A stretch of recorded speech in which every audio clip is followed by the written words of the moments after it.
Pour sa première édition, le Salon des collectivités territoriales ouvre ses portes à Rennes les 4 et 5 mai 2010.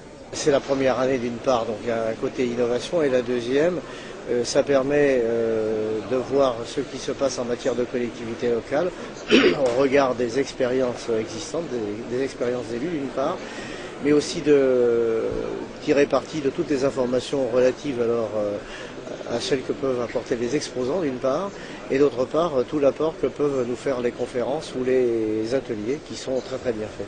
Les communes et leurs représentants ont pu assister à une table ronde sur un fond d'actualité portant sur la réforme des collectivités. J'ai toujours tenu ce discours depuis de très nombreuses années.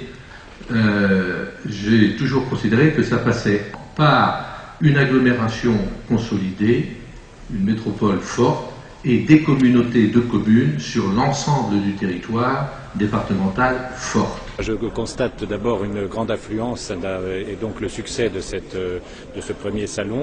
Je pense que nous sommes dans une période où les maires ont besoin de se retrouver, à la fois parce qu'il y a des sujets de fond nouveaux qui les inquiètent ou qui en tout cas exigent qu'ils y réfléchissent. C'est tout le dossier de l'intercommunalité, de la réforme des collectivités territoriales, puis aussi parce qu'on est dans une période où les dossiers sont plus complexes, plus techniques, donc il y a un besoin d'ingénierie, d'échange, et donc je pense que les maires sont très demandeurs de ces rencontres et que c'est une très bonne idée d'avoir organisé ce salon des collectivités locales du département d'Ille-et-Vilaine pour la première fois. Je constate qu'il y a beaucoup de monde, que l'affluence confirme le succès de cette initiative et je pense qu'il faut renouveler désormais ce type de rencontres de manière plus fréquente. Nous trouvions que l'opération était intéressante, qu'elle puisse permettre à des élus de se rencontrer, mais aussi de voir ce qui se fait sur le plan technique, sur le plan matériel.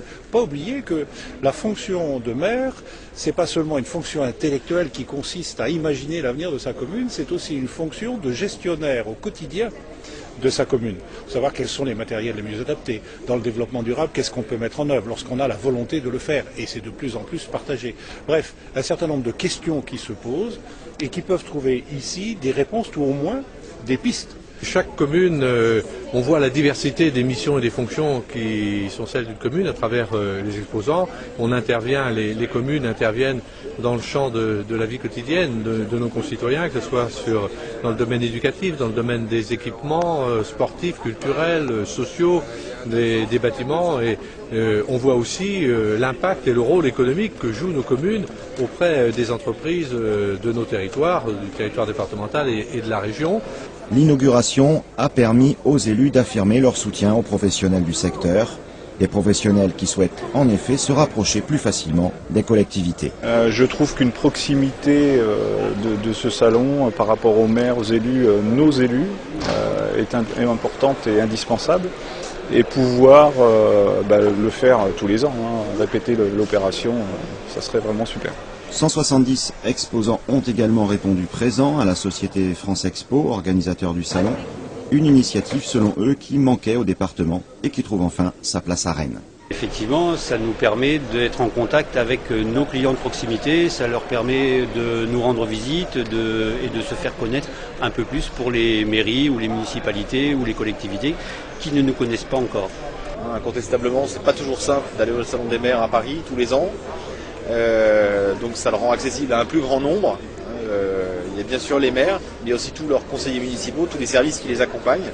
Donc la possibilité d'avoir à la fois un lieu de rencontre qui soit plus proche d'une part, et d'autre part qui permette donc à un plus grand nombre de venir les fréquenter, je pense que ça rend pertinent cette initiative. Oui. L'AMF se félicite de cette organisation et du contenu de cette manifestation, comme nous l'explique Françoise Gattel, présidente de l'association.